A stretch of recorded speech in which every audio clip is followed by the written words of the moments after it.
Vamos com Pedro Teixeira, 10 graus a temperatura.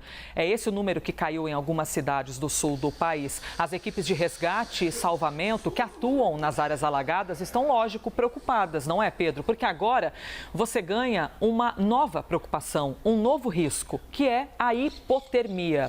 Meu amigo Pedro Teixeira, a gente estava aqui conversando porque você saiu de Brasília num calorão e secura danada e foi direto para a umidade e para o frio do Rio Grande do Sul. Então você, de fato, quando a gente fala em sentir na pele, é isso que Pedro Teixeira está sentindo hoje. Tamanha adversidade climática. Nos conte, como é que está o nível de preocupação aí entre os atendentes das equipes? Elisa, tá sol aqui, mas o sol engana, viu? Neste momento, 10 graus em Canoas, a temperatura está bastante baixa, o que aumenta a preocupação das autoridades, dos voluntários, dos brigadistas. Entrevistei agora há pouco no Novo Dia um senhor que estava dentro do barco e ele estava sem o casaco, estava com a proteção, essa roupa de pescador, né, que a gente chama, que cobre até a altura aqui do peito, mas estava com uma camiseta e ele tremia muito. Por quê? Porque a água está muito gelada. A água veio com temperaturas baixas desde o fim de semana e está muito gelada agora por razões óbvias. 10 graus aqui em Canoas, na região metropolitana de Porto Alegre, o que aumenta ainda mais a preocupação tanto das autoridades por conta das demandas médicas, as pessoas que saem da água saem numa temperatura muito baixa, então tem risco de hipotermia, risco de outros problemas que a temperatura baixa acaba provocando nas pessoas, e as dificuldades de se deslocar dentro da água, de permanecer dentro da água, no atendimento para as pessoas. Repito, tem muita gente ainda dentro das suas residências, mesmo com as determinações da Defesa Civil aqui do Rio Grande do Sul, pedindo para que as pessoas evacuem. Aqui em Canoas, a determinação é para evacuação de 7 bairros. Por que as pessoas precisam evacuar, Elisa? Por isso aqui, a água aumentou hoje. De domingo para hoje, a água aumentou. Francenildo Palácio vai mostrar. Onde está passando aquele senhor ali com acho que é um bote ou um barco, a gente conseguia acessar de carro no domingo. Eu e o Francenildo paramos o carro próximo, na altura ali onde aquele senhor está passando, do lado direito da via. Ali na frente tem uma distribuidora de botijão de gás.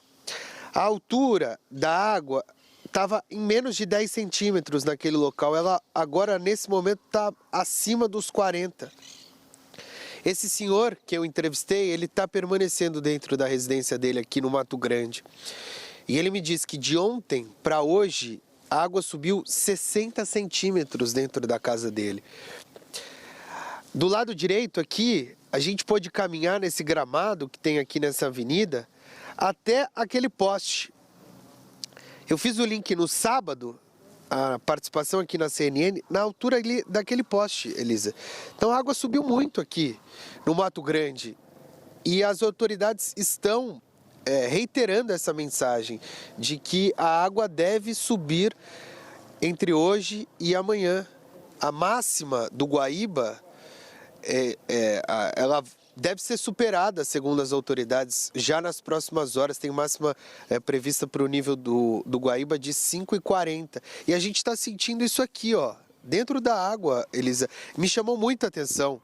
E é muito preocupante, viu? Porque as pessoas estavam conseguindo, de certa forma, caminhar por aqui. O carro, como eu disse, acessou bem esse local onde a gente estava. Aqui, essa residência aqui, que o Fran vai mostrar agora, que tem inclusive alguns lixos, algumas coisas boiando ali, o senhor estava caminhando da casa dele até esse local aqui onde a gente estava, com a água cobrindo parcialmente ali o pé, o tênis dele. Mas aqui para frente tem um restaurante, a gente vai seguir movimentando a câmera, que também estava com a água sem entrar dentro do local, a água estava apenas na rua, na altura ali do meio-fio. E o que me chamou mais atenção de tudo isso, Elisa, e aí eu reitero, até porque a gente tem uma audiência rotativa, é aquele ponto de ônibus ali, do lado daquele restaurante. Eu e o Francenildo sentamos ali, Elisa, colocamos o equipamento no chão. Olha a altura da água nesse momento. Está cobrindo quase que o banco todo do ponto de ônibus. Então, a água, ela recua e ela avança, ela recua e ela avança. E é justamente por conta disso que as autoridades seguem preocupadas e a população segue preocupada. Tem muito voluntário atuando dentro da água e eles relatam isso, que as pessoas precisam tomar cuidado. As determinações de evacuação, elas precisam ser cumpridas. Estive mais cedo, bairro Niterói, o primeiro bairro de Canoas. Você é moradora daqui, sabe que é o bairro já mais próximo ali de Porto Alegre. Tinha caminhão embaixo d'água e aí no Niterói tem um dique de proteção. A água estava no limite do dique e é justamente por conta disso que ontem mais uma mensagem da prefeitura pedindo a evacuação do bairro, porque tinha risco de que o rio Gravataí, que é o que cerca ali o bairro Niterói, pudesse aumentar ainda mais o nível. Ele já está com um nível muito acima do que o indicado para não encher os bairros. Ele hoje está a 5,90, mas tinha a expectativa de que isso ainda não se concretizou, mas tem essa expectativa ainda de que ele fique com um nível ainda maior, gerando ainda mais preocupação. Então, tem ainda muito cuidado, tem muito trabalho que precisa ser feito. As pessoas precisam seguir as recomendações, até porque tem um outro desafio, viu, Elisa? Você conhece muita gente aqui de Canoas, certamente muita gente disse isso para você também. As pessoas estão cansadas, os voluntários estão há mais de 10 dias dentro da água, entrando 5, 6 da manhã, saindo 7, 8 da noite. Tem os desafios também da segurança pública, que muitos deles estão enfrentando. Então tem um componente emocional e um componente de cansaço físico que dificulta ainda mais o trabalho das pessoas. E o bairro Mato Grande, depois ali para frente tem o Harmonia, que é outro bairro que a gente conseguiu acessar caminhando por essa avenida que agora nesse momento está coberta.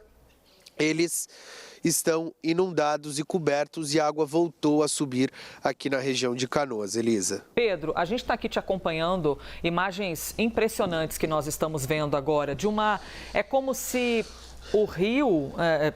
esses lagos, eles tivessem ganhado um novo cenário, assim, a cidade é o novo rio, sabe?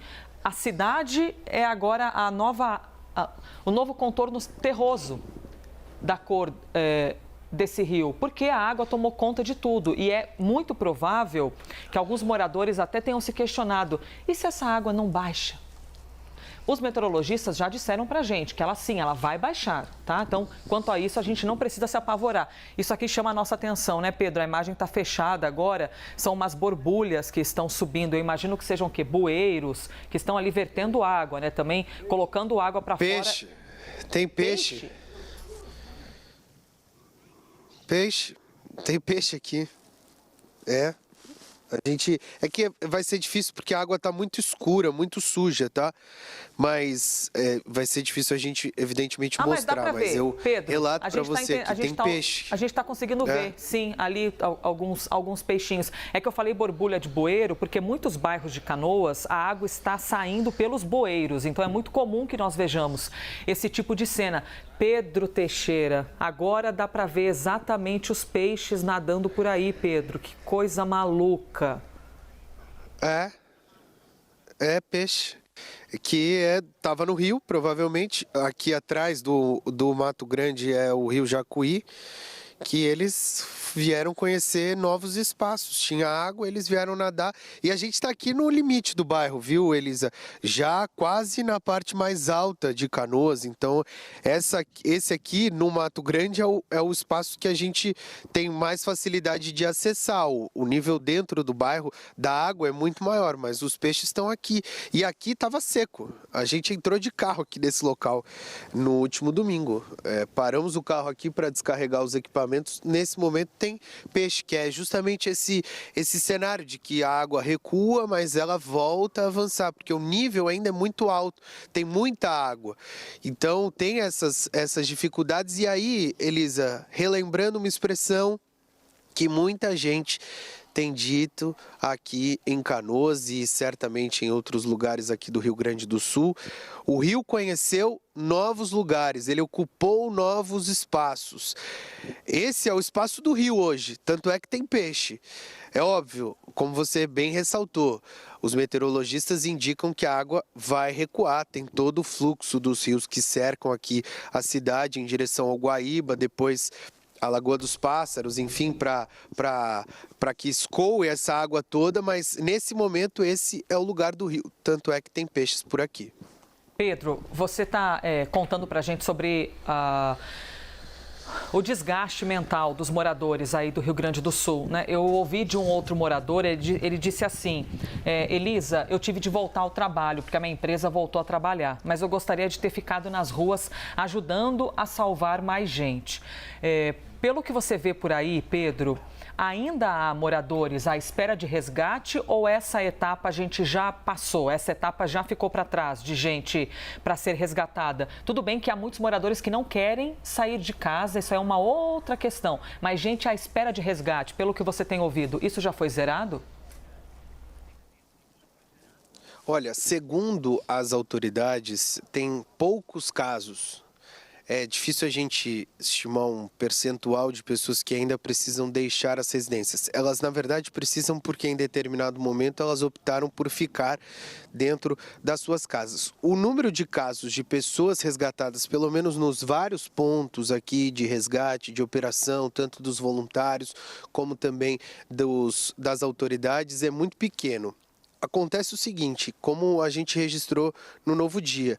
O senhor veio aqui, deixou a filha dele, que tinha que ir trabalhar, que segundo ele o trabalho dela foi retomado hoje, então ela tinha que ir trabalhar.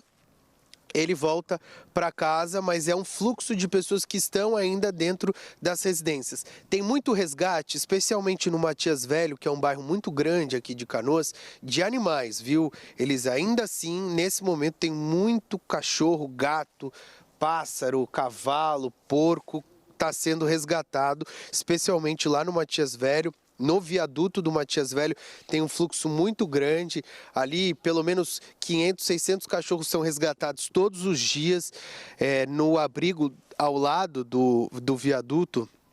A gente conversou com os responsáveis no último sábado e eles me disseram que tinham 500 cachorros lá, mas é que era um fluxo intenso. Eles recebiam os cachorros, alimentavam os cachorros e os gatos e depois transferiram os animais para outros abrigos. Especialmente nesse momento tem muito resgate de animais e de pessoas que decidiram ficar nas suas residências, então elas têm um trânsito ali para vir buscar mantimentos, enfim, isso tem acontecido. Eu, Pedro, nos pontos em que estive, acompanhei poucos resgates aqui em Canoas nesses últimos 2 dias de pessoas que de fato precisavam deixar a todo custo a sua residência. Hoje, nesse momento, tem muita gente que decidiu ficar e aí tem um trânsito de barcos. Esse senhor que eu entrevistei, por exemplo, ele tinha um barco, então ele ia e voltava aqui desse acesso no Mato Grande. Essas imagens são tão tocantes para todos nós, porque ao observar aqui, ó, borracharia, loja de metais, não dá para identificar aqui a distância, mas o que é mais importante é a gente fazer aqui a identificação de que são comércios, né? Então você tem uma família que decidiu investir no negócio, esse aqui que não tinha o que fazer, estou citando aleatoriamente, claro, não conhecemos a história desses locais, tá? Foi lá, fez um empréstimo para pagar, esse aqui não estava com... Sabe assim, os boletos, quem tem comércio sabe o tamanho do desafio. Você paga um monte de imposto, Elisa, tem de pagar um monte de coisa. Claro, oi Pedro. Eu estou do lado de um restaurante aqui, contando essas histórias, a gente entrevistou o dono desse restaurante que tem aqui do lado, o Francinildo vem bem devagar, acho que ele vai conseguir chegar a tempo de mostrar o restaurante. Ele já calculou o tamanho do que ele perdeu, R$600 mil, segundo ele. Por quê? Porque na quarta-feira, antes da inundação da sexta, aqui no bairro, ele tinha recebido a mercadoria de carne carne e frango do restaurante para as próximas 2 semanas. E segundo ele, ele perdeu tudo, além, é óbvio, fogão, geladeira, os itens do restaurante, os lugares de preservação dos alimentos ali da exposição, é um restaurante aquilo. Enfim, ele já tinha feito esse cálculo também porque ele perdeu, além dos materiais do restaurante, ele perdeu muita comida com a enchente. Restaurante Sabor do Sul, tá aí o restaurante sendo mostrado aqui pelo Pedro Teixeira. São histórias muito tocantes que vão se multiplicando, né, Pedro? E agora, sem contar a questão do frio, você falou de 10 graus, é isso que tem feito por aí neste momento? Isso, hoje de manhã estava 10 graus, eu acho que 11 graus nesse momento aqui em Canoas. O sol aumenta um pouquinho a sensação de calor, né? O sol direto aqui. Mas dá aquela enganada, né, Pedro? A gente até estava sentindo, exato, porque a água está na temperatura em que a cidade está nesse momento de 11 graus. A água está gelada e precisa ficar de casaco para estar protegido, a temperatura está baixa. Agora a importância também, quando a gente vê esses comércios, e agradeço ao Pedro Teixeira, que estava aqui mostrando, que está aqui mostrando tudo para a gente, o Francenil do Palácio, fazendo essas imagens. Um abraço para vocês.